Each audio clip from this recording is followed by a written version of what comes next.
Hi everyone, it's Bert from Season Gaming, and welcome to Bitcast 81. We've got a short yet lengthy Bitcast for you this week. We got a couple reviews for you with Outer Worlds. Ains is going to be reviewing that one. And then we've got Dan doing Death Stranding. So, not a lot of news. We are going to spend quite a bit of time on X019, but a ton of stuff to talk about. So we are going to go our typical time. We always kind of tease you, this is a short one, and it's never short. So we've got a full-length Bitcast for you this week. I don't know why we say Yeah, I don't even know why we say it either. But it's gonna be 3 hours. Buckle up, guys. But yeah, so expect about an hour 30 on this one, more than likely.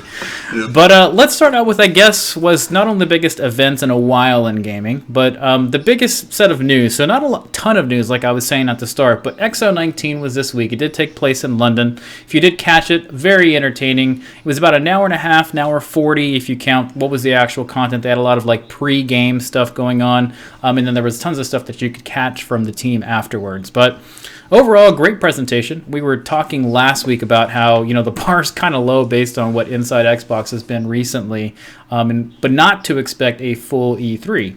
But what I did, and funny enough, I have my iPad mini here, and I took notes out of the entire presentation that was happening, so I'll briefly touch on some of my favorite things. But do you guys want to briefly talk about the flow? How do you guys think this one flowed compared to past bigger presentations? It's obviously hard to compare it to a simple Inside Xbox, but also not fair to talk about a simple E3. So it slots itself somewhere in the middle. What do you guys think?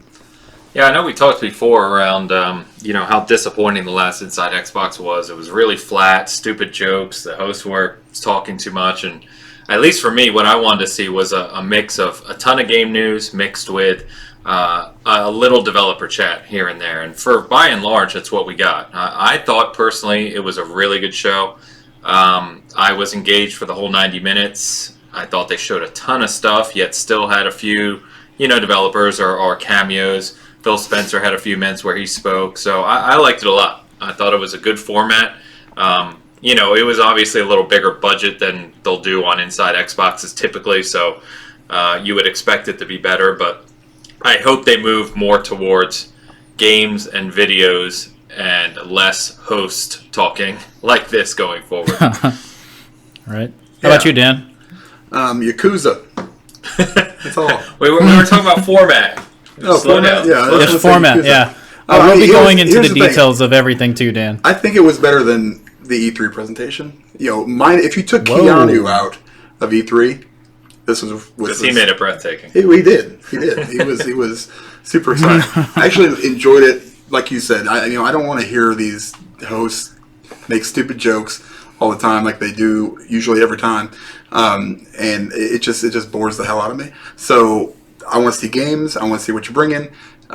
They had that in spades, so I really did enjoy the format. Okay, so like I said, I have the full layout of my notes. You can't see it too clear here on the camera. Starting with Yakuza. So let's talk about format. No, we will get to Yakuza. But I'm going to go in the flow of the way the presentation went as far as announcements and stuff. And in watching it, did you guys get the feeling that the start of it was more for the younger audience? And as it progressed through the presentation, it got more mature to where like older people would pay more attention to it? Or was that just me? I didn't get that. No, I didn't either. Yeah. Okay. The reason I'm mentioning it is, so it started off with Everwild. Then it went to Grounded, and then so there was a very cartoony feel at the beginning. There was that Kart Rider Drift, which I don't know what the hell that was, and there was Purgatory, Sea of Thieves, and as it got later on, then the second Bleeding Edge got their launch date and everything. Then Cloud started getting mentioned, and then Game Pass, and then that's when the Game Pass announcements came through. So, well, I guess let's actually start with what I mentioned, the two big games. So Everwild, Grounded, and we'll talk about Wasteland at the very end. But what do you guys think of the new Rare and Obsidian games? Because these are not down my alley, but it might be down someone else's alley. And at the same time, these are not the big game that Obsidian is working on as well, to keep that in mind. So let's just start with Everwild and Grounded. What do you guys think? I didn't, Everwild is kind of being one of those things where it's like I have to see more of it to kind of, get my interest peaked, I guess. Probably going to be on Game Pass. Going to be on Game Pass. Yeah, 100%. Yeah, and so is Grounded. which I think is the big theme for this whole show. But just talking about these two games, Grounded looks actually kind of cool. I heard they only had like 13 people working on it or something like that. A very, very small team. Yeah, very small team. So, you know, it for what that is, I mean, it looks really good. I am interested to see more of it. You know, these are just kind of little teasers for me. So, new games is awesome, especially when they're on Game Pass. So, I'm all about it. Definitely got that for sure. Go ahead, Nancy. Yeah, so I'm kind of with Dan. Everwild, I think the art style is beautiful, very unique looking. Rare's good at making beautiful games, but I don't know anything about it. You know, this was a cinematic trailer, and I don't know what type of gameplay, what type of world we're looking at here. So I'm interested in it, but definitely need to see more before really making a judgment. Grounded, pretty much with Dan again, too. It looks kind of cool, looks kind of fun. It reminded me of the scene in Honey, I Shrunk the Kids, you know, when the kids are fighting the ant and everything, which I think many people got from that, or the old guys like us. But I don't know. Obsidian, I will just say that I trust. Obsidian's a really good development studio. They make a lot of games I like. So I'm interested to see what the gameplay mechanics are like in this game. And that one comes pretty soon. They said spring next year, so it's not too far off. But yeah, so for Grounded, I have here in my notes that it's going to be early access in spring and beta during that time, and the official launch will not be until later. Okay. But yeah, so I think the dev was saying that there was only, as Dan said, about 13 people were working on it, and it's only been in development for about a year. So it has not been in development for very long. And to give you guys a little content, so Everwild, in my opinion, it looked like an art style of Ashen meets Ori is a good way to kind of think about it, in my opinion. The lighting was beautiful on it, but it was a cinematic trailer. We didn't really see much of gameplay in anything or even what you're supposed to do in the game yet. Yeah. And then Grounded is kind of like a video game Honey, I Shrunk the Kids, in my opinion. But there was one thing that I noticed at XO was when they went into the crowd and they had people standing in the background, there was always one or two just mega creepy looking dudes in the background. There was one dude who was behind the scene like 4 separate times, and he just stood there with a blank face like... Yeah. I thought he was drooling. It was really weird. When they were talking about Grounded, there was this one guy that looked like a troll from like the Lord of the Rings movies, and I was like, that dude has not changed his facial reaction since the beginning of the thing. I was like, what is happening? Is this are they trolling us? You know, what's happening? So yeah, so those were the big games that were started at. They launched it with. Then they started talking about a game called Purgatory, which looks okay. I wasn't blown away by this. It looks interesting. I think that one's right around the corner. And then they mentioned Sea of Thieves, so more content coming on. I think we can all agree that Sea of Thieves has just turned into an amazing game with just constant support from Rare. So even more just great things. Dan, anything you wanted to mention about what you saw as far as content goes? You've got a lot more hours than us on that. Yeah, I mean, I'm always for more content in Sea of Thieves. Speaking of which, log on and get your Gears of War. I forgot. Yeah, your library. It's got the sails, the library for the ship, and then a figurehead, which is a chainsaw, basically. Nice. Lancer. It's awesome. Yeah, get that. But I mean, they keep putting more and more out. I mean, people really can't complain about at least content anymore. I mean, it did ship very, very thin, but you know, they turned it around. You know, so shout out to Rare. They did a great job. Still one of my favorite games of this generation. I need to get back into it a little bit more. Ains, anything on those two games, Purgatory and Sea of Thieves? No, not too much on those. No, I don't have anything good to add. But yeah, don't forget to get your Gears of War stuff and Sea of Thieves. And I did already today too. I got my message to get my Mixpod as well, which also included a wheel for Sea of Thieves. Yep. So. The Obsidian wheel. Yep. Then they moved over to just a really odd game for me, which is Kart Rider Drift. I didn't know what to think of this game. The trailer was going on, and when I was watching it, I was like, okay, this looks kind of like a Mario Kart copy thing, whatever. The stage looked really boring, and then that was a trailer, and then they moved over to the devs actually playing it, and it looked like a mobile game to me. Did you guys feel the same thing? I was like, what are we watching here? It was really strange. Yeah, it's definitely unique. It seems like Microsoft, for better or for worse, is going after some of these kind of Chinese market games. And this is what it is. This has been around for a long time, I found out, on PC. And it is. It's like a competitive Mario Kart style game, except for its niche, if you will, is customization. So it's got something like 10,000 abilities to customize your character and card and stuff. So I don't know.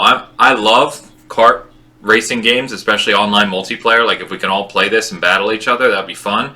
But to your point, it doesn't look super well polished or super deep. So I don't really know. Yeah, the way you describe it as Chinese games is exactly the feeling I got when I was watching it. I was like, what are we watching here? How is this taking up so much time of XO? But Dan, sorry, I didn't mean to interrupt you. No. I'm just looking at like the thumbnail for the YouTube video, and there's a banana on there with glasses. So it's pretty much Mario Kart. It's customizable, I guess. Yeah, I mean, they did take quite a bit of time with this one, so I guess they're really excited. They had those two guys that were the pros. I didn't realize this was a game. Oh man, they were hilarious. No, it was great. Yeah, they finished their demo, and then they immediately started cheering real loud, and the people that were standing behind them didn't cheer at all. It was kind of an awkward moment. So it's kind of like, what is happening? So.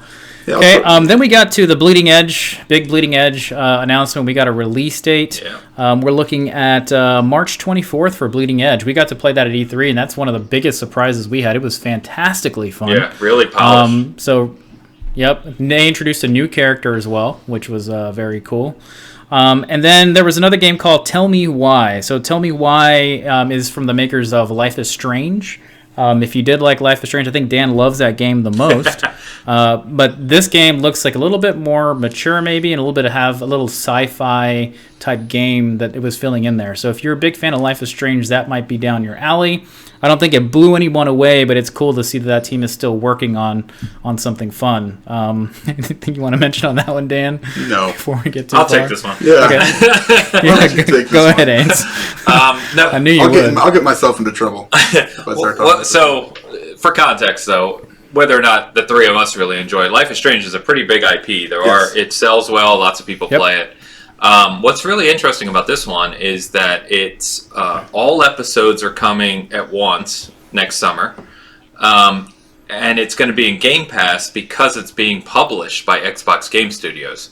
So kind of interesting there, because I saw some people saying, why did that say Xbox Game Studios? Which leads us to believe, right, that this may be exclusive, or Microsoft funded this development for this game. So I think that's kind of interesting to find out what that is. The game itself, I don't know if I'm going to play it. I have kind of moved away from these Telltale style games. They haven't done much for me lately, but we'll see. Yep. Cool. So then go ahead, Dan, or you did have something to say. No, that was it. Yep. You just wanted to... Okay.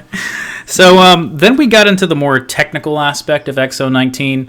xCloud was then talked about. Some really good news on there. They've expanded it to 50-plus games. They did talk about the regions that are going to be expanding on there. So right now, the big regions, I believe, are the United States, United Kingdom, and Korea. Right.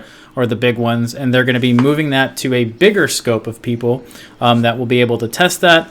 They also touched on the fact that it is coming to Windows 10 PC, and they are going to expand controller support, so you'll be able to play with the Sony PlayStation controller, which was weird as it received boos from the crowd. So really strange to be at a conference live, because we were at E3, and I think even if they released something negative, we wouldn't have booed them. So that was kind of a strange response, but still only Android, which is unfortunate for me, because I have an Apple phone and my work phone's an Apple one. And for some reason in the States, iPhone owns 55% of the market, and then Android with other and other stuff like believe it or not, BlackBerry still exists, is another thing on there, and it's not even supported yet. So I wish they would expand the support, but it's still in beta form, and they did definitely push for people to register if you're interested in it. So that was pretty neat. I mean, that's a pretty big announcement to have 50-plus games on xCloud already. Yeah, it's huge, man. I mean, I as soon as it announced, I launched it up on my phone and started seeing all the new games you can play. Because it was like then. Yeah, it was right then. Yeah. Another cool thing, is they're working on bringing your library to the streaming aspect of it through xCloud, not through just console streaming, which is awesome. Because funnily enough, having played this, that is the more reliable service, actually. The console streaming still has some issues. I think it's just due to maybe more places for the signal to screw up, I guess, or fail. So maybe that's the issue. But you're basically going from, I guess, their servers to your phone if you're just using or you're just a regular xCloud streaming. So that's huge for me. I think EA has gotten involved in it. You can play Madden 20 right now on it. There's a lot of big things coming from that. And actually, little side story, I had the birthday party for my kids today. They took over my gaming area to play VR and Smash Brothers. So while they did that, I hooked up my Elite to my phone and played some Jedi Fallen Order. It's awesome. Worked great. That's awesome. It was awesome. I didn't have to worry about hooking my Xbox downstairs into a different TV. I just popped that on and boom. Had a few little stumbling issues, but it is what it is. But I'm very excited about the future of this. I didn't think I would be. And I still don't know how much I'll use it. But having that option is awesome. Yeah, not too much to add here. I mean, kind of what we expected. You mentioned the market, so they're expanding to Canada. They said Western Europe, India, Western Europe alone, and Canada. I mean, are the next major markets, of course. And then they made it clear, which I know we've talked about before, but for whatever reason, I said this during, is people have problems mentally making the connection for whatever reason. But they mentioned that your Game Pass library and membership will be coming to xCloud, which should have really been obvious, but I guess they had to state it because your Game Pass is just digital licensing, right? You have the digital licensing to those games, so it's just going to be expanding that library. So, and then Windows 10 PCs is obviously huge as well. That's actually what I'm more interested in because then you get away from your phone model, right? It doesn't even matter. I can take this with me and just hook up my Elite on the road and play on my laptop. Huge. So awesome. Did you guys see anything about? I don't think I missed it, but like pricing, or is this going to be something where it seems to me like they're just going to. This is included in your stuff. My bet is that they include it in Ultimate. Yeah. If you're Game Pass Ultimate, it's going to include xCloud access to Game Pass and Live. Right. Yeah, that's what I'm hoping to. Yeah. Yeah. I think if they do that, that's like putting the hammer down on Now and Stadia. Yeah. Oh, Stadia. We'll get to that. Yeah, we will get to it shortly. So I'm going to start moving a little quicker here on stuff because we've already, like I said, it's a long but short news Bitcast. Yeah, but no biggie. Yeah. People like looking at my so face. That's right. It's a fantastic one. So this is the one critique I had about Inside Xbox was the pushing of Game Pass the entire freaking presentation.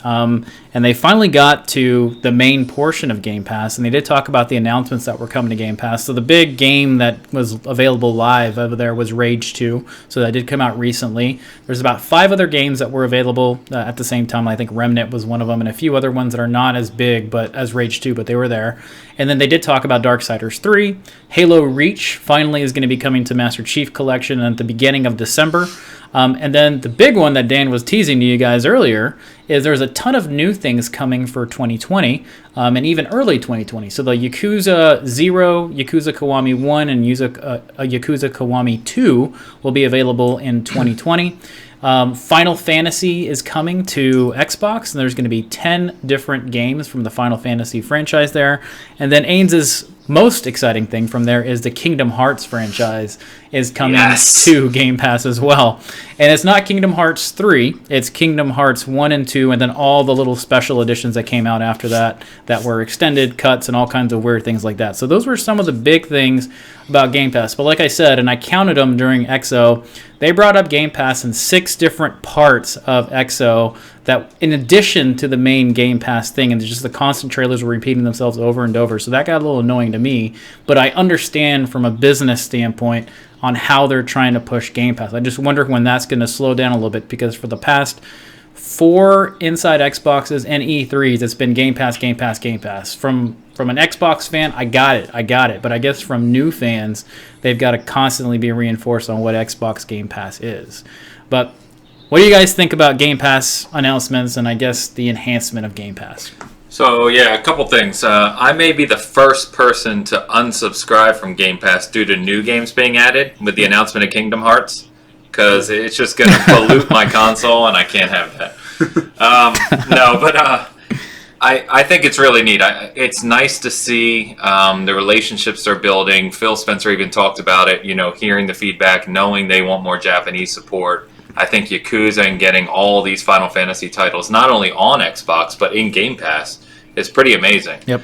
Now, it's not like, I think we talked yesterday, it's not like I'm searching out these games to play them. I could play them today if I wanted to. Mm-hmm. But I think it just shows the relationship building that they're trying to do, which is a good thing.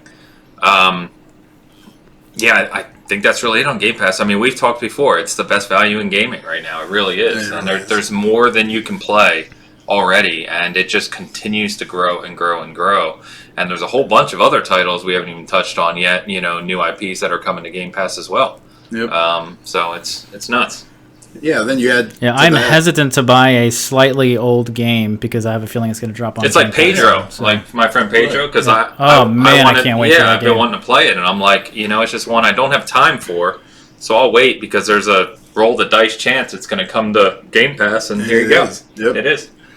It's going to... the thing with Game Pass is, I mean, yeah, like you said, Bert, you kind of have to, they're putting a lot of the eggs in this basket, a lot. Yeah. Because it's not only for the Xbox, but you're also talking, with Ultimate for the PC. I just downloaded Age of Empires 2 yesterday. I'm going to play the heck out of it because Nice. it's one of my favorite games. And now it's remastered. I will be playing Age of Empires 4. That looks cool, It too. looks so good. Yeah. Microsoft Flight Simulator. Oh, yes. And I'll probably end up playing Wasteland 3 on it. Assuming that's coming to PC. That'd probably be the best place It is. for me to pay. Yeah. It's huge. I mean, I don't... I've slowed down on actually buying some games, which is saying a lot because I buy everything. So this is actually... I mean, I'm good to like 21, 20, 22 or so. I don't know. It's crazy But how much the stuff thing we're is, right, is all of us who are invested into it now, when that does run out, because it will run out, Yeah. we're not going to cancel our subscriptions. No. We're in it now, Yeah, which is the entire point. exactly. They have hooked me, and I am the big fish. They're just going to feed the whale right here. One other note on Game Pass is they don't report numbers, people Right. in it. But I did see an article where a company reported, similar to CNBC with the Xbox sold, where last month Phil Spencer was talking and they said around 9.5 million That's subs, crazy. which is that if that's true, and that was in the article reported, that's pretty bonkers because PS Now has been around longer and only just hit 1 million. So it gives you some context for how many people are in Game Pass right now. Mm-hmm. Yep. So you guys were just talking about PC. So Flight Simulator had a longer Gorgeous. trailer this time. Looks awesome. Looks absolutely gorgeous. One of the negatives about it is only coming to PC. So I had to research it, and I was like, is this coming to the X? Is this coming to Scarlet? It is not currently in development for console. It's only Okay. available for PC. So I wonder how how strong of a PC you need to play the beautiful trailer that's playing. So... and you're going to have a super nice monitor or just hook it up to your TV. But I was kind of let down by that you won't be able to play it on It's so console weird because anyway. they've talked about it with Xbox context in the past. They have. Yep. Yeah, that's the weird thing. The messaging's been really weird on that one. I had to look it up because it was never mentioned, and then upon watching EXO again, it said PC at the very bottom with no Xbox next to it. And then I did some research, and it's only in development for PC at the current time. So very, very strange one there. Age of Empires 4, Dan, you already talked about it. I think that's mainly coming to PC, but it will be available eventually for the Xbox console. But that's obviously something people are looking forward to. Minecraft Dungeons, another one that we're all super excited about. Looks fantastic. Coming here in the near future, will be available on Xbox Game Pass. Anything you guys want to mention on this one? I know you guys are bigger Minecraft fans than I am. Well, they showed loot, so I'm in. Yeah, that was it. That's all it took, friends. No, it looks really awesome. I love what they showed. They showed what I wanted to see because we already knew it was 4-player co-op dungeon, classic dungeon. I don't know the word I'm looking for here, but they showed some of the abilities. They showed the UI. They showed loot, and it does. It looks like Minecraft Diablo, which is just awesome. Yep.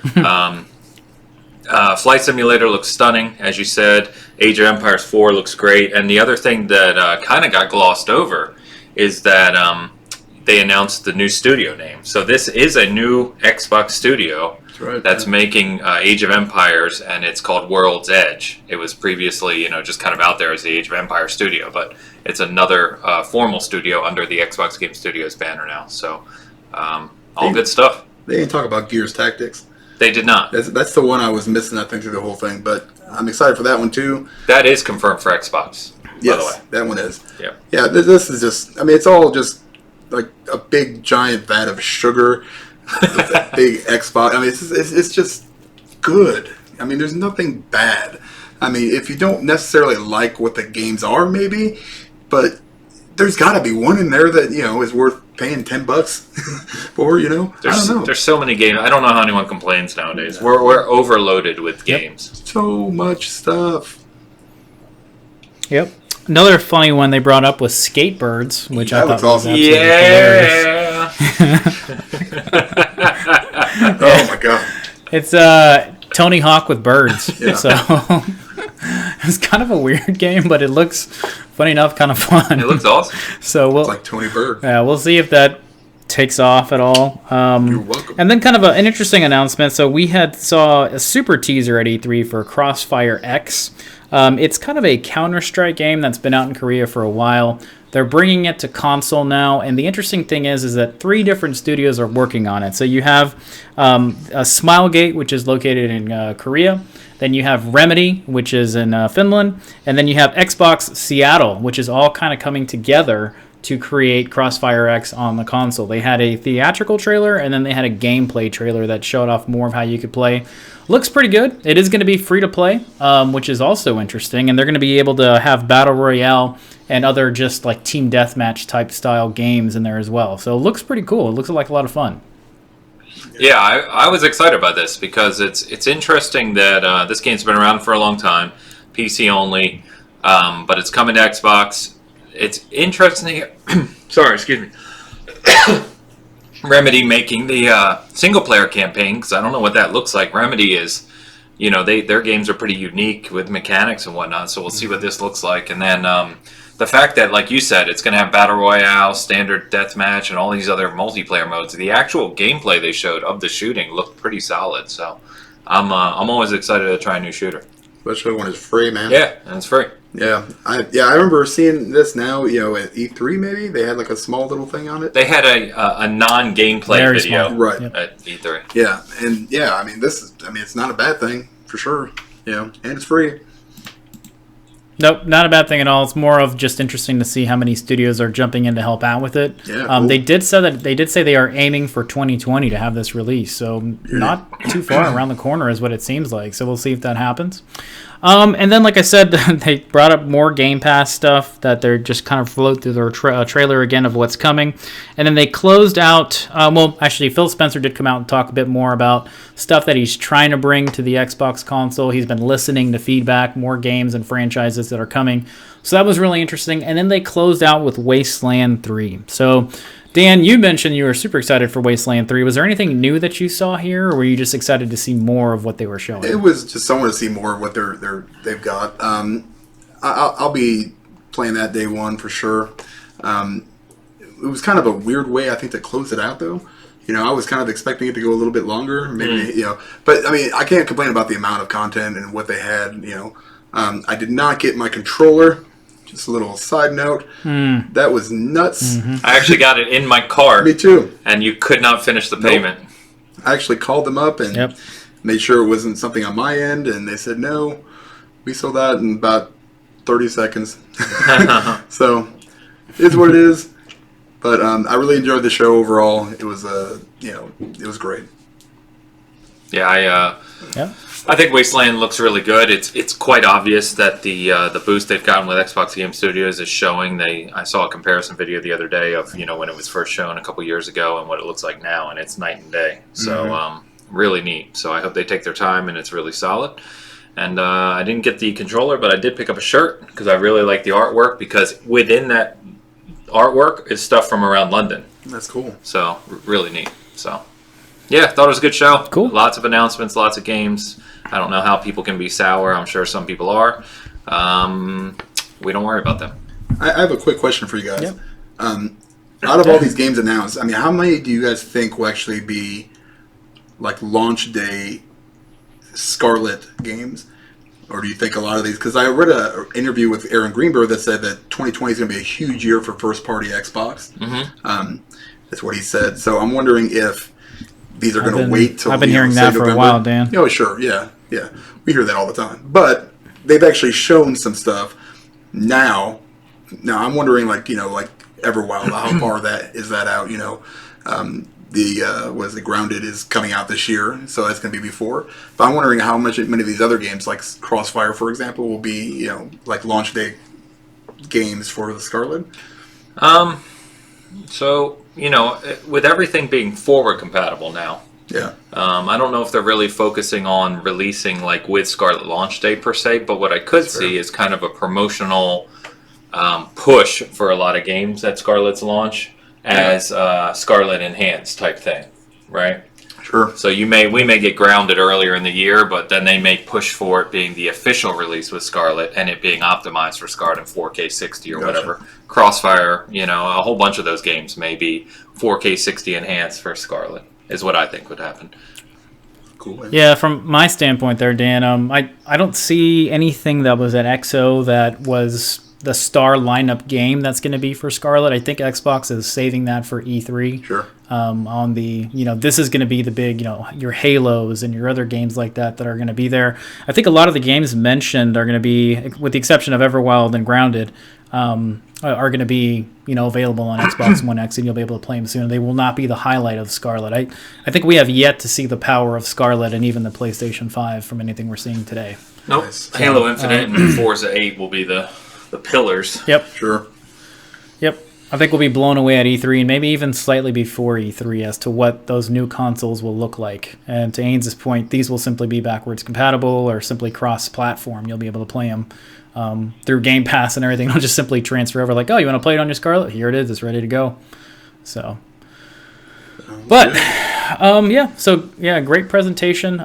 We'll see what's next for Xbox. I think they're kind of in a cruise control pattern now until E3. We'll see if anything else big gets announced in the near future from either first party or maybe some cross-platform game that's coming here that we're not expecting. But, most of the stuff in fall we know about that's coming out that's going to be good or has come out already.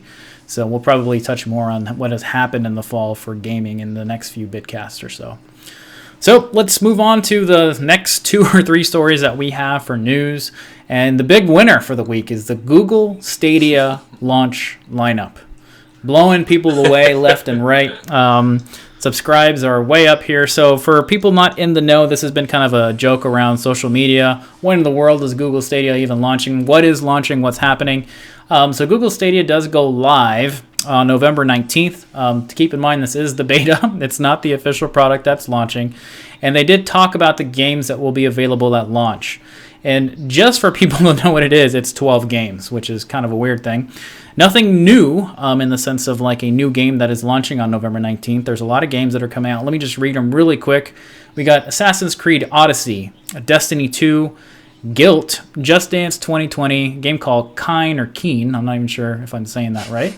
Mortal Kombat 11, Red Dead Redemption 2, Samurai Showdown, which came out this past summer, Thumper, a game that has been out for a very long time, and then 3 Tomb Raider games. So if you've not played I guess you'd call it the rebooted Tomb Raider, that's Tomb Raider Definitive Edition, Rise of the Tomb Raider, the 25-year celebration, which has all DLC and then some skins and stuff for Lara, and then Shadow of the Tomb Raider Definitive Edition, which includes all DLC as well. That's it. That's all you're getting. So hot. I don't even know how to start on this story without really giving it a hard time. How do you guys want to approach this one? How to approach? Yeah. I canceled my pre-order like a month ago, and I'm super excited about that. There you go. Used the money for a Xbox Elite controller, V2. So I made the correct choice. It's DOA as far as I'm concerned. I'm not even going to mince words. I mean, I don't see how, having played xCloud and having seen how it performs, and it being out there already, in beta form. In a known ecosystem, right? Right, in a known ecosystem. It's not like Google has, floored people with their, stick-to-itiveness. They suck at it. All right. I mean, there's been so many places that have just lost, like Google Fiber or, any kind of some of their... It's just... This is crazy to me. Crazy. It's crazy they're not more prepared for this launch. Right. And then they came out and said, was it this week? They said at launch 2, there's going to be no achievements, no 4K is going to be unavailable on PC. How does that even work? Like, That's your core market, Google. That makes sense. There's just a bunch that's not available from what they originally talked about. Meaning, of course, that this isn't going to really be what they would consider the true product until probably mid next year, when everybody's going to be focused on PS5 and Xbox Scarlet. xCloud will be further along, probably further along than Stadia. Yeah. It's just everything we already talked about. It's very bizarre to me. I don't understand. We're like the most positive three guys. We buy literally everything. We play everything. Yep. I'm finding a very hard time saying anything positive about Stadia. Yeah, it's in a really weird place. I'm more curious to see how it launches, just from a functionality standpoint. I'm not in the pre-order list. I'm not buying it. All these games I have, with the exception of Guilt and Keen, or once again, I don't know how to even say that one. Commander Keen. Commander Keen. Is that Commander Keen? No, just messing around. I was like, what am I missing I here? bought it. That's coming from Bethesda, Commander Keen, or something like that.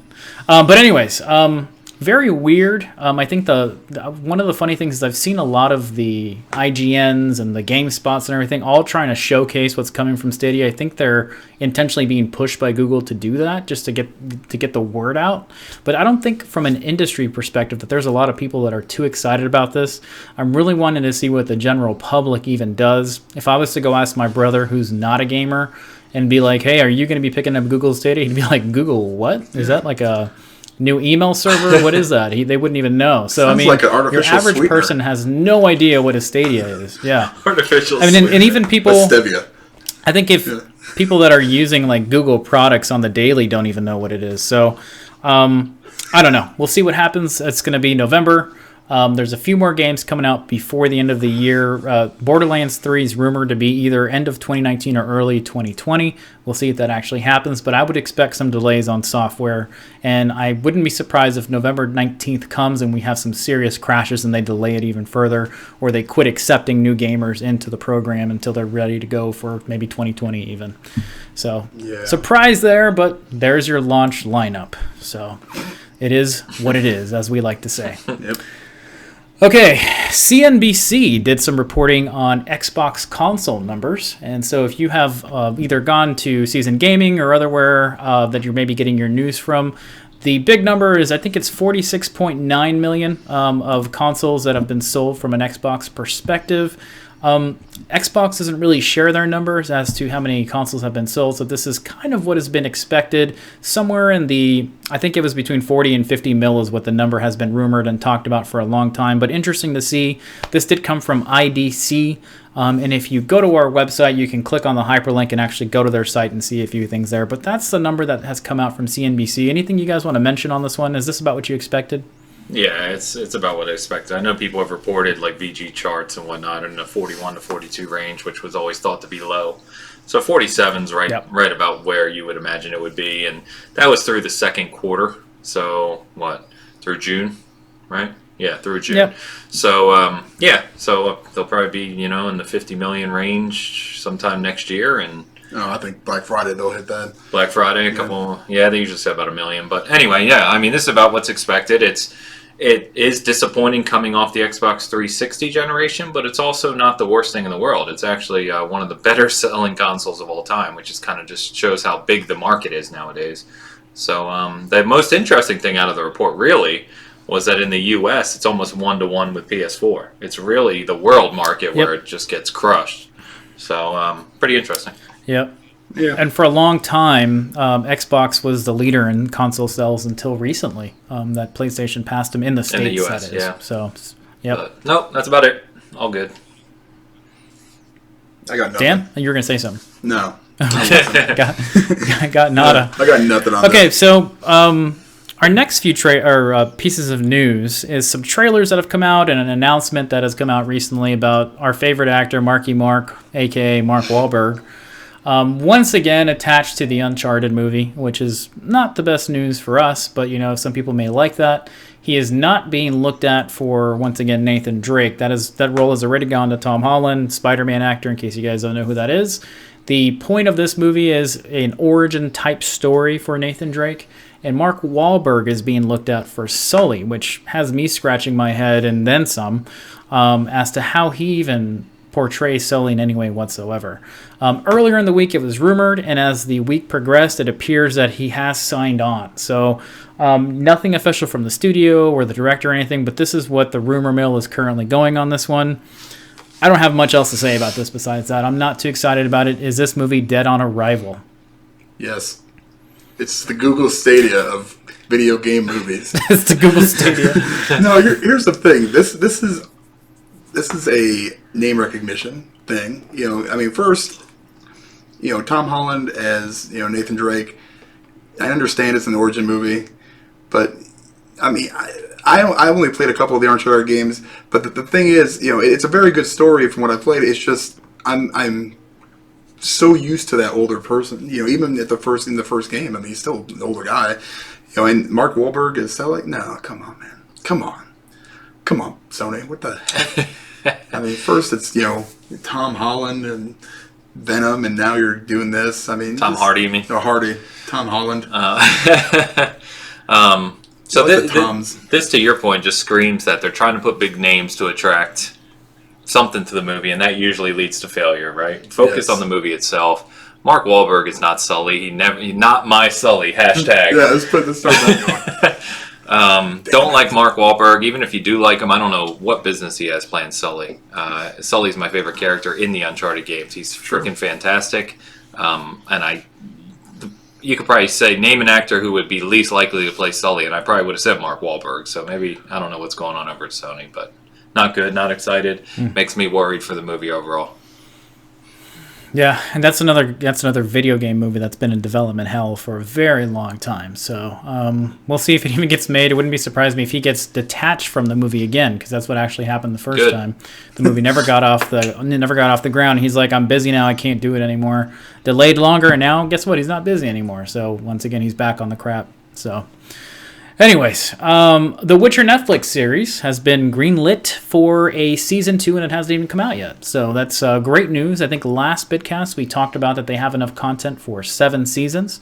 However, obviously season 1 already coming out in December. Season 2 already greenlit for season potentially 3 right around the corner. So that leads us to believe that it's pretty good content. I mean, I don't think many shows get greenlit that fast. Yeah, the fact that second season's already signed and done deal before the first one even debuts. I think there's a lot of market analysis on in general interest in something, and I think this one's going to definitely blow the doors off. So I think it goes without saying we're all pumped for it. Can't wait.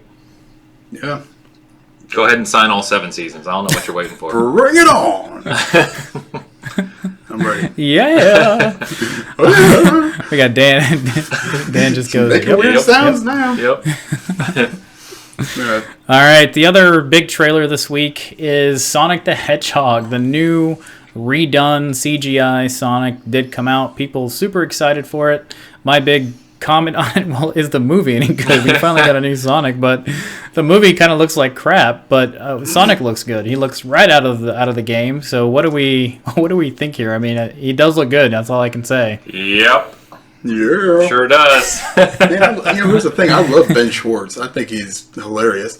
But I don't know about everybody else in the game, game movie. The game movie. The game movie? Yeah. Yeah, Sonic looks cool. Yeah, he looks cool. They fixed him. I think it's really cool story, right? That there was so much negative feedback, and everyone was like, "This isn't Sonic," and they took time and went back and fixed it. And he does. He looks awesome now. Yeah, but then you got super duper Jim Carrey saying they shouldn't even gone back and fixed it. Screw it. You don't meditate. Yeah, in all honesty, the first Sonic was pretty creepy. I mean, he looked very creepy in my opinion. So I don't know if we should have banded together and made them redo everything, but the change here is pretty good. Yeah. So it's going to help them out from a commercial success side. But the movie, it just looks kind of odd. Like even the trailer looks kind of odd. I mean, Sonic comes from another universe and he's running around throwing rings, and Jim Carrey as Dr. Robotnik is just kind of strange. So I don't know. I'm interested to see if this movie's any good. I don't know if it's going to be good or just crap, and then Sonic looks cool. We got that figured out. Yeah. So we'll see. So that was this week. If you haven't seen it yet, just type in Sonic in YouTube and you'll get the latest trailer. There has been some cool comparisons to show like what he used to look like before. It's very similarly the same trailer, just a new Sonic look. So you can see the side-by-sides of everything going on. And then the last I guess, news piece is that there's not going to be a early access trial on EA Access for the new Star Wars game. So Star Wars Jedi Fallen Order did come out Friday of this week, depending on when you're listening. So that would have been the 15th of November. And that's kind of a sad thing. I was looking forward to give it a try before buying it. I ended up buying it anyways. So that's pretty sad news. Yeah, that's pretty sad news. It did. They got me. They got me on top of having EA. So now the first game I'll play on EA Access this year will be Need for Speed Heat. So there you go. I'm not sure if it's worth the money I spent this year, but maybe it is. Which segues us into the conversation I did want to have. So we wanted to give some really quick early impressions on what we're thinking so far about the new Star Wars game. It is out. You can play it. All versions are out. Ains, why don't we start with you? What are your quick thoughts here? I know you had mentioned that this game has a lot of your favorite franchises mixed into one. So what do you want to say on this one? Yeah, I'm loving what I've played so far. I'm a few hours in. I'm about to go to the third planet, I think, and I like it a lot. It is. I said it's a mix of Dark Souls, God of War, and Tomb Raider. I love all those games. It can be a little challenging. There's traversal and exploration, which I like. I think we were talking just beforehand here that the game's design, from the level layouts to enemy design and combat, is really Dark Souls-ish, which we were finding an interesting choice. We don't really know who or why at Respawn they decided to go that route, but they did, and so be it. The one interesting thing I find, though, versus, say, Dark Souls, is that as you level up, you unlock skill points, to get your different skills, but you don't, your character's not really getting any stronger, per se. You can get bigger health and bigger force, but you're not getting stronger. And so I know you guys were talking about some of the bigger enemies kind of posing a challenge at times. But I haven't gotten to a point that's really hung me up yet. We'll see if that happens. I'm sure it will at some point, but... overall, I'm really, really, really, really, really liking it. I'm thinking about playing it right now as we're talking. Yeah, kind of the same thing. I'm not a Dark Souls fan. I've never been I'm just not good. It's good enough to play those games. But this one's a little bit more accessible, I think. And difficulty levels? There's difficulty levels. You actually play on story. Now, I will preface this by saying I did try the easy mode for about 5 minutes. It is ridiculously easy. It just completely takes any kind of challenge out of the game. So Dan, yes. Just to interrupt you really quick on that. So is that the story mode that you were telling us about? Yes, it's called, I think it's story, okay. Then it goes like Jedi Knight, Jedi Master. Those are the difficulty levels. Yeah, it's not hard at all. I mean, you can just kind of just sit there and button mash if you really wanted to. Now, in just normal mode, it presents a challenge, especially when you get more guys around you.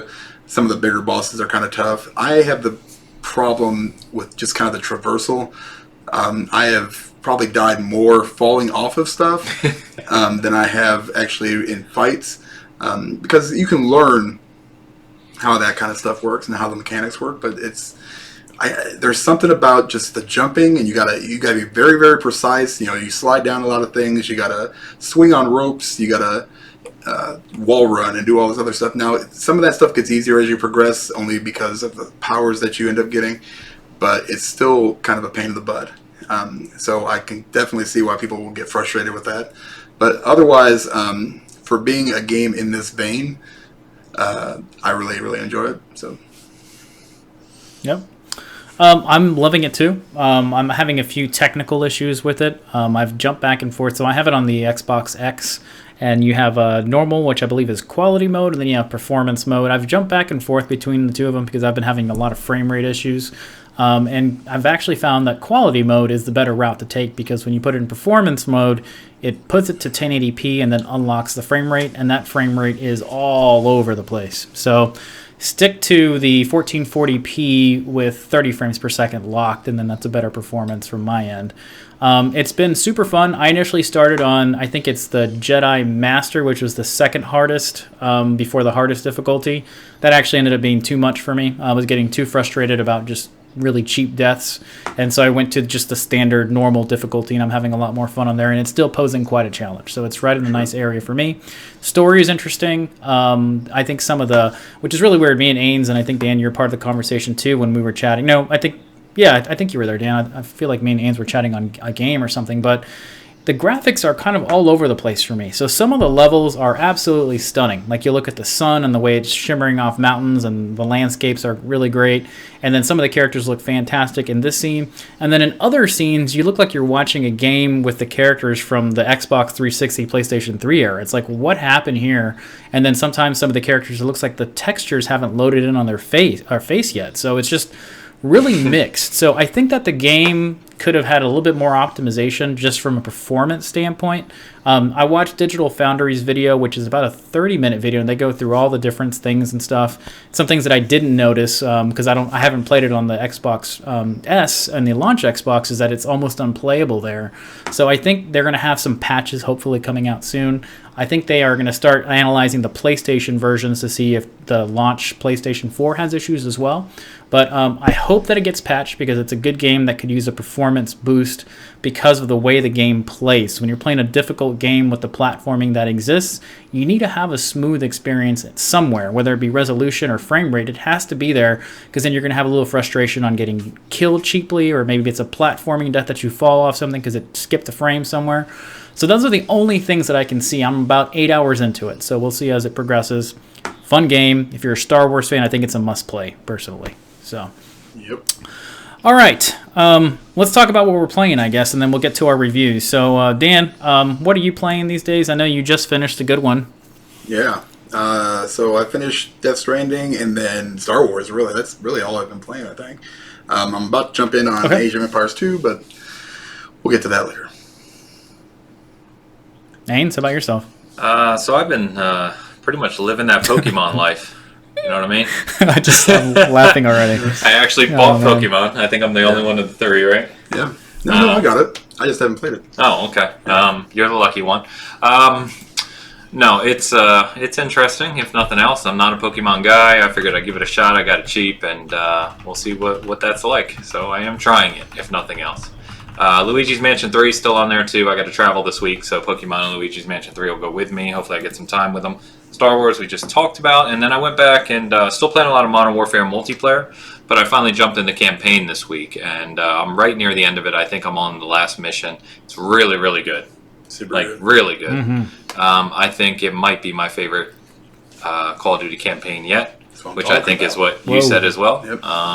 Yeah, I just really like it. It's well written, well choreographed. The graphics are mind-blowing at times. Love it. So, yeah, a lot. I mean, what's not to love? Too many good games. Yep, good.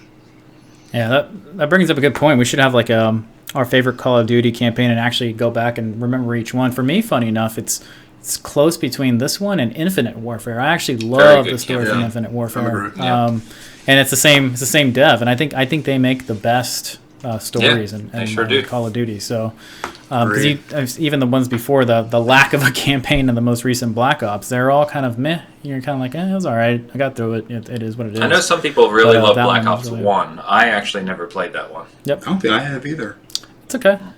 Yeah. It's the one where there's like a mind fuck going on, Dan, and he's like stuck in a room getting tortured and stuff. Oh, you know what? I might have to go back and look. Yeah, he's hearing voices and stuff. It's okay. I mean, it's good. I think it got overly complicated than it needed to be. Kojima'd. But I think it was good. Kojima'd. I think you got Kojima'd. So, I'm doing the same thing. I had a very busy week at work, so I played a little bit of campaign, and other than that, I was in bed by almost 9:30 almost every night. But now playing Star Wars like crazy, jumping in between that and Call of Duty. So that's been my thing. I'm hoping to finish up Star Wars here in the near future because I want to get to some of my backlog.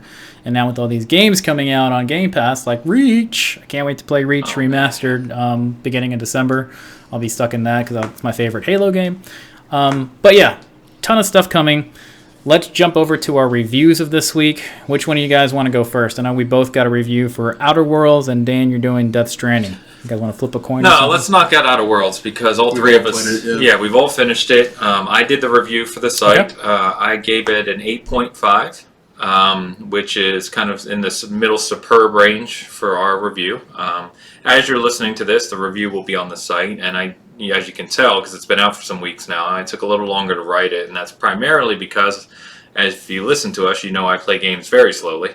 in the sense of I kind of take my time and explore all over the place, which I know I touched on last week. So I really, really enjoy it. I think what has been said about it kind of overwhelmingly across the gaming community applies in the sense of it's the game that we've been waiting for BioWare and Bethesda to a lesser degree to make. Love the player choice aspects of it. I love the characters. It's super, super well written. And I think it's just a fantastic new foundational IP for Obsidian. And I think we'll see, we'll definitely see follow-ups to it. It's just, it seems to have done very well in the market as well. And overwhelmingly, it's been praised. So I don't really have too many negative things to say about it. The combat is a little, the combat's nothing really to write home about. There's a lot of item management. You're picking up a lot of things that you don't really need to use often. Which kind of happens in a lot of Western RPGs, really. A little nitpicky on performance here and there, that's. I probably would have given it a 9 if it could have overcome a few of those things. But regardless, for a new IP that was just announced and released in the same year, which is rare nowadays, really loved it. Thought it was a great game. So, anything you guys want to add on there or ask? I don't think you need to ask since you've all both finished it. Yeah. So what struck me about the game, and I think your score is probably right on where I would have given it. The lack of bugs. Yeah. You're gonna have a few. A couple frame rate hiccups, but bugs. It wasn't really. Yeah. I mean, I had hardly any issues whatsoever, and a game that size. And if you look back at Fallout games and stuff they did, even New Vegas, while it was not as bad as some of the other ones that Bethesda did. There was just nothing, where I was like, oh yeah, look at this guy, he's flying, 100 feet in the air and his head is exploding. And that was very well. They did a really, really good job with it. I loved it. Yeah. So I really enjoyed my time on it. I think I joked even last week. It scratches the itch, as my typical phrase goes, of Got a lot of Mass itches. Effect, and that's right, of Mass Effect and Fallout in one, which I didn't think could be done so well. I liked all of the companions as well. I mean, the bot was a little bit interesting. Yeah. It didn't really help More me of a much. sense of I only humor. went on Yeah. one or two missions. He had more with him. personality than Felix. There was some funny stuff. Felix is boring. Yeah, Felix was super boring. And funny enough, I ended up going with Parvati. Parvati, yeah. And Ellie were the main ones I went with, and I also went with the Dacker guy. I always forget his name too. Dacker. Or the Vicar. I was Sorry, like, what's Vicar. Dacker? You mean Max? Vicar. Yeah, Vicar. And Nyoka was actually pretty cool too. I actually liked all of them except for Felix and the bot. Yeah. Yeah, funny enough, I did the same. I intentionally did their side missions, and that's about it.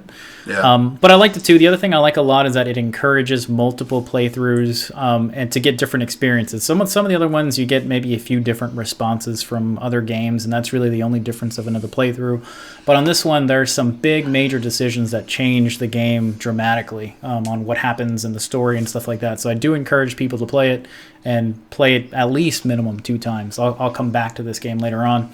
And it was fantastic. So I agree with you on the review score and everything. I wouldn't change a word out of what you said. Actually, it's fantastic. Good Yeah, review. and I think just to double down on what you said at the end there, I think in my review, one thing I really point out is just it's kind of like the pinnacle of player choice, in my opinion. There were several times during the game where I was presented with a choice, and I was actually had a hard time making it. Like, oh crap, I see multiple angles here, and then what also took me a little longer to write the review is I went back and kind of did some major things multiple different ways, and it's just unbelievable how many different paths there are in the game. So, you can completely change even just the companion missions. Everything. I went back and started a whole new playthrough, and it's just I'm doing everything just like a big old a-hole, and it's actually hilarious. I'm sure it's funny. Oh yeah, the writing is brilliant in the game. It's hilarious. Yeah. So anyway, great game. Check it out if you haven't. As you're reading this, my review's up. If you want to give it a look, please do. 100%. Yep. Death Stranding. On to you, Dan, on your game. Bring it on. Bring it on. So set the table. So you gave it a 9. I gave it a 9. Right. And you going into the game were not really. You didn't have super high expectations. You weren't one of those that were like dying for the game. I really had actually pretty low expectations. I expected it to go full Kojima, and I think he reined it in to the point where it actually worked and it was coherent, which I can't. Yeah, right. You can't say that very much about like a Kojima game. Here's the thing. I mean, it's a very divisive game. I'll probably get some gruff on my score, but it really is a unique experience. He brings some different kind of mechanics to the kind of third-person action adventure genre, especially with the social aspect of the game. I didn't know what to expect. So it actually works out very, very well. You go in, you're basically going from point A from point to point B. People call it the FedEx simulator. It's a lot more than that. It's more of a means to an end. It's more of a postal service. Yeah, it's more of a DHL, actually, maybe Amazon. There are a ton of missions. It plays very well. Not a whole lot of bugs that I came across. It can be frustrating, a little bit at times, but I think that's overcome as you progress in the game. You kind of start off as just a regular Norman Reedus, and by the end of it, you're kind of super Norman Reedus and can carry, buildings on your back. It's not going to be for everybody, 100%. And I totally understand why read the lower scored reviews. Totally get it. I don't understand how people are also calling it a masterpiece necessarily, but it's very, very, very good and very well done. And I think the 9 that I gave it probably would have been a little bit lower had he not tied it up so well, and the story really made sense at the end. Now it's your sci-fi adventure, so you got to suspend certain belief, obviously, but I don't want to go too long about it. The review is very, very long. It's very, very well done. If you can get it, and you got 40 hours, 50 hours to put into it, it's definitely a long game. And I know a lot of people don't have that time, but everything kind of feels meaningful. It's a very, very purposeful game. I see, when I started off, I think I said to some guys, I kind of see where he's going with it. Let's just see if he can get us there. And he did. And I was pretty impressed. Good. Yep. Go ahead, Bert.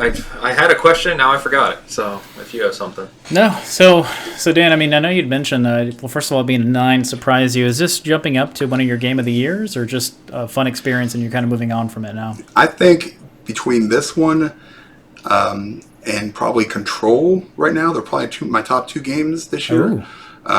Because they've just been very unique, experiences, and I kind of dig that sci-fi genre kind of deal. They're 2 very different games, very, very different. So between those 2, maybe Outer Worlds 2, that's probably my top 3 so far this year. It's up there. And I'm still not a huge fan of Kojima the man. I still think he's kind of an arrogant piece of crap, but at the same time, so is, David Cage, like I mentioned in the review, and Ken Levine, who I think is also a very arrogant person, but he produced BioShock, which is one of my favorite games of all time. So, I think a lot of people are kind of stuck on that. Kojima is kind of, I don't does like that that guy. Himself too, for sure. Yeah. For sure. But I think if you can look past that and actually give it a go one time, you'll see that it's not just a walking simulator. I think but you do a lot of walking, for sure. That's for sure. So my last question on this one, Dan, is so who do you recommend this game for, and who do you not recommend it for? The latter would be a guy named Ainsley Bowden. Yeah, probably Ains would be the last. Yeah, don't play it. I would say people with a lot of time that enjoyed that kind of Inception / Interstellar. Don't do that. Don't compare to Nolan. Don't do it. It's a very, very well-written game. The story, for the most part, there's times where it's like, what is that? Okay. But then he kind of comes back around and, says, he kind of explains what's going on. It's very, very detailed. If you like that big story experience, a sci-fi kind of weird angles with twists kind of thing, I think you'll like this game. And it's not just all running around. And you like cutscenes. Lots of cutscenes. Now you can skip. You start figuring out which ones you can skip and which ones you probably shouldn't skip. But there are a lot of cutscenes. The last, I think, 2 hours of the game, well, not one giant cutscene. It's kind of intermingled with some other stuff, but that other stuff is mostly just running around. So it's and not even doing anything. Like you have to, like there's about a 30-minute period where I was just like, okay, hey, you better do something here. And he did. So it kind of made sense. It's tough. It's tough because, it's just not a game for everybody. I think every score that's it's received is probably valid. So it's fun. I was sorry. I was going to say it's funny. I was putting this up on a news aggregate site earlier for you, and I think I texted you and I said there's 2 other Death Stranding reviews going up on the site right now. Yeah. One was a 10, one was a 4. Yeah. It's like that's how this game is. Yeah. I've never seen. I mean, if there was a 10 in my book, it'd probably be like BioShock. But yep. Last of Us. Yeah. I mean, there's not a lot Witcher. of them. Yeah. I don't even know if those would be 10s. For Whoa. Me. Maybe 9.5. Maybe 9.5. Are you trying to get kicked off? I'm trying. Like maybe 9.5 on those. Stop it. I just don't. Every game's got issues. So, and this one's going to be kind of one of those things where it's just going to be divisive. As long as I don't like when you levy criticism against something that you've never played. I can understand levying criticism against something that you have, but I would say it's not. Play the game and play through Act 3, and if you're not convinced by that point, then you're get the hell out of there. Move along, because that's when it's it. Yeah. Yeah, the funny thing is I still have another CE sitting in my living room downstairs, still in the box. Is it crying? And I probably will pretty soon, but I'm debating just keeping it and maybe even doing an unboxing for our channel and maybe giving it a try. But like I said, I want to get through the other games I have and maybe get to that one because I think if I like that game, it will suck me in for 60, 70, 80 hours. And I swore myself off super long games like that for a while because when I'm playing those, I'm so stuck in that one game that I can't play anything else that I want to play. And so I need to decide if I want to do that before the end of the year. So, I don't know. I appreciate the review, guys. You guys kicked it out of the park as usual. So, yeah, man. Crap. I have to introduce myself to name that game, and bring him on. Here he is. He's taking it over. Name that game. I will be appearing. Can you be my goatee? I can't even tell you. Okay. Can't even tell you. Do you guys have a stand nearby that I can put myself on somewhere? Yeah, I got my third leg. Or something. You can sit on the microphone. Whoa. What? Whoa. Okay. Yeah. I don't even know what just happened there. I got really comfortable. Yeah. Something that's what happened. Yep. Okay, so I didn't even come up with 10 questions because I think you guys are going to get this one relatively quick. This is more of a fun one based on our conversations for the past year. I.e. So I forgot I had it until 10 minutes before they started. Nope. I had the game. I actually have it here, so I'll pull it up in just a second. So no, well, I have a lot of games. That's a horrible clue. Okay, so here we go. I'm going to give this one to Dan first, just because he doesn't usually get to go first on a lot of these Bitcasts. That's because we're kind of in a weird order. Ains was hosting and he was doing it in that game. So let's do it. All right, Dan. This game came out in 1993 on the Genesis and 1994 on the Game Gear. It goes Game Gear. Why is that? Why is Did you have a Game Gear? Why is that not registering? That's Sega's portable system. Oh, I remember that now. Yeah. Okay. I did not have a Game Gear. Now I remember it, though. 93. I always wanted.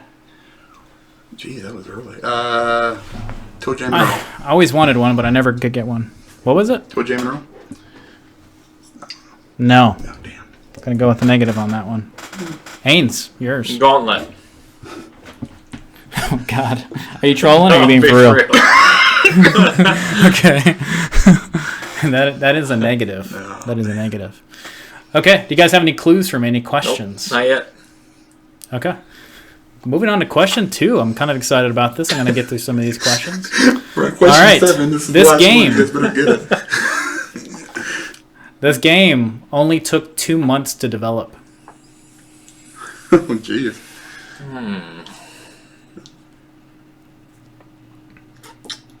2 months.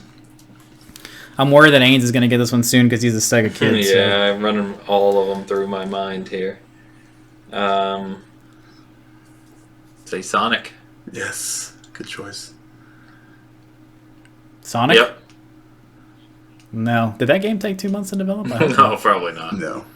Jeez. Not Sonic. Yeah. I have damn. no clue. Pong 93. What did you say? Pong 93? Pong 93, the remastered version. The anniversary edition. Yeah, the anniversary. Yeah. Oh man. Oh, well, yeah. And that's, I can't imagine that's that what I taking thought much you very said. long. That's why I cracked up. Yeah, it was just a different color. That'd be awesome if they made like a Pong 93. That'd be Yeah. fantastic. I mean, I can't That's imagine it negative. taking long Okay, to develop. so That was close. okay, let me explain something here for you guys. So it is part of a big series that has gone on for a very long time. The reason it took 2 months to develop was because the mainline game that was supposed to come out in 93 Christmas time was not going to be ready.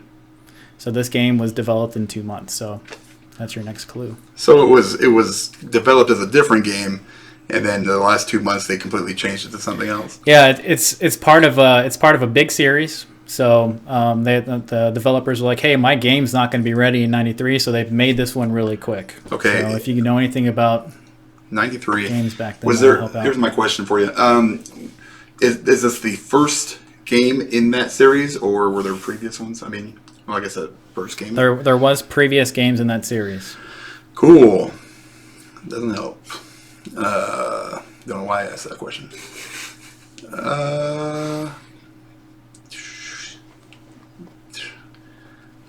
Breakout. I'm just gonna stick with the Pong. Breakout. 93. that is it's better than 17. Yes. That was the best answer last week. Yeah. Going into the memory books here. Columns. What's Column? No, that was a great game though. I love that. My friend had it on the Game Gear, and I really wanted to play it. I'm trying to think of games that were on incorrect. both. I'm struggling. Game Gear, I wasn't big on Game Gear. Yeah, I just remember it existed. Okay, next clue. So I did mention that they had another team working on this one, and so this game is part of a big series. Like I said, they're traditionally were developed in Japan. The Sega of America was asked to develop this game that we're talking about, while the Sega of Japan continued to work on the mainline game that did not make it to holiday season. So this was not developed by Sega of Japan. Sega of America was working on this one. I'm just gonna throw Phantasy Star out there. Literally was going to say the same thing. There's no Phantasy Star in Game Gear, I don't think though. Maybe there is. Maybe you just I don't don't think know so. about Damn it. No, I'd know about it. it. No, I Fantasy Star's I my know jam. 100%. Master Blaster. Dang it, that ain't Master Blaster. No, that is incorrect. Is that a game? That is Yeah, incorrect. it is on the Okay. NES. Oh, okay, yeah. I thought it was something from. All right, Mad next Max. clue. Also something. from Next Mad clue. Max. There was a roller coaster that was developed and based off of this game in Alton Towers in a partnership with Sega. What the hell is Alton Towers is a theme park. Where? It's a theme park in Staffordshire. Staffordshire? Where's that at? Staffordshire. Sheer. Is that here in in the the United UK. States? No. It's in the UK. You're taking me all over the place. It's like a World Tour. world tour of a game that I don't know. So this is a Sonic kart racing. I don't freaking know. Say Sonic Kart Racing? Yeah, 93. 93. No, 93. Yeah, 93. I'll go back with Toe Jam. Was that your actual guess? Yeah, I have nothing. Alright. No. I am going completely blank here. Alex Kidd. No. Another fun game, actually, if you're a Sonic kid. Or not a Sonic, a Sega kid. Sure. Okay, next clue. This has appeared in a number of Sega game collections, dating back to the GameCube, the PlayStation 2, the Xbox, the Wii Virtual Console. Almost every single Sega collection this game is a part of. I was playing the damn Genesis collection not that long ago. I'm probably going to hit myself when I hear it. Yep. Bert's going to hit himself when he figures out that we don't have enough questions. Yeah, well, no, I'm coming up with some right now. I didn't think we'd get this far. Hilarious. Wow. I got nothing. Everything that's popping into my head is not part of a big series. Oh, you're gonna hate yourself after this. Yeah, ends. I imagine.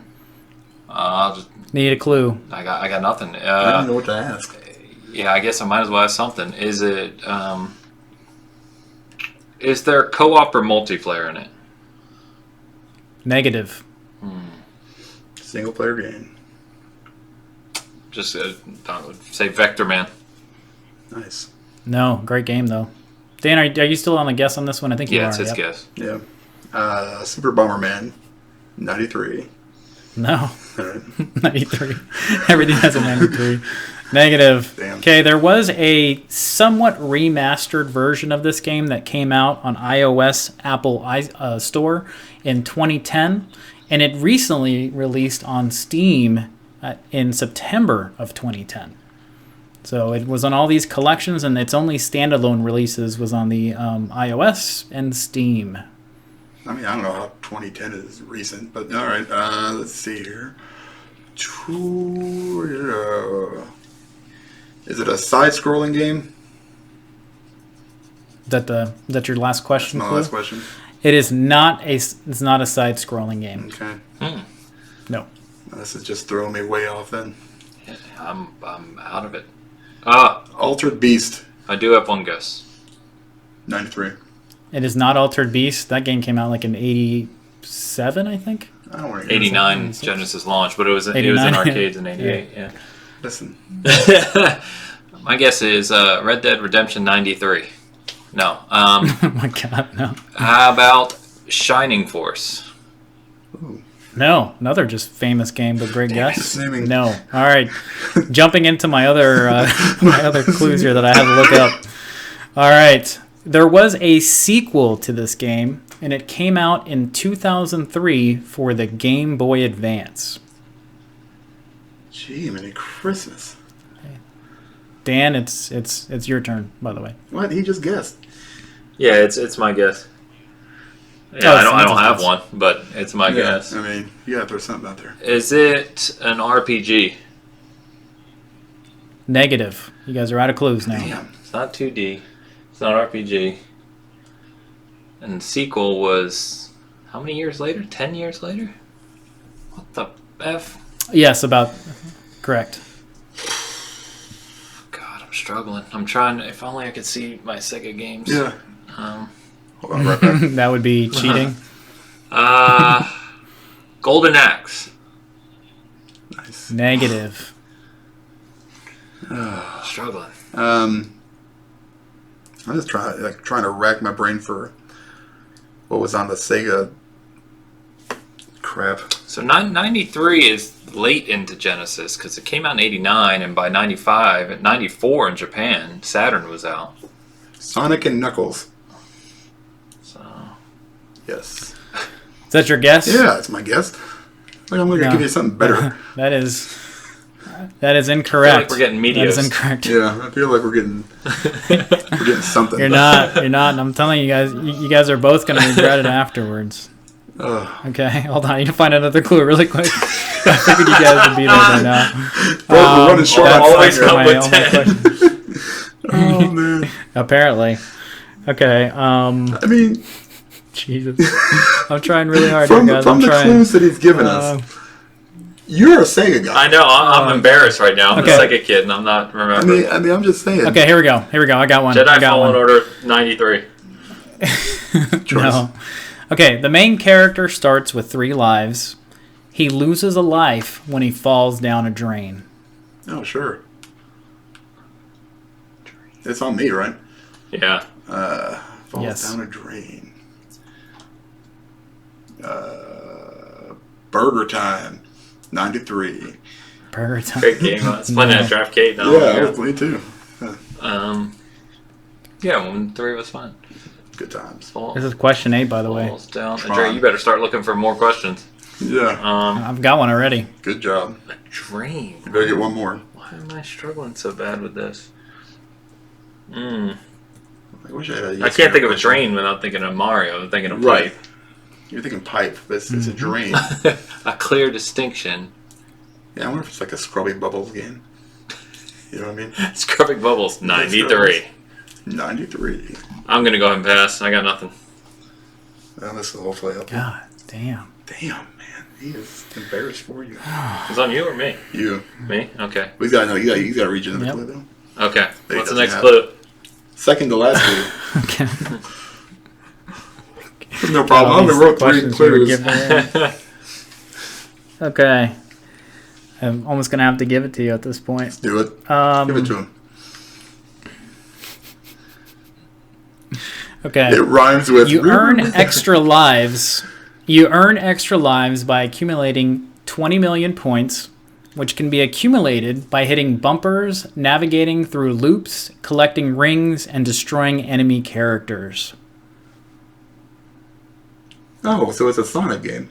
There you go. It's got to be. Why would you do that Are you giving him clues, Dan?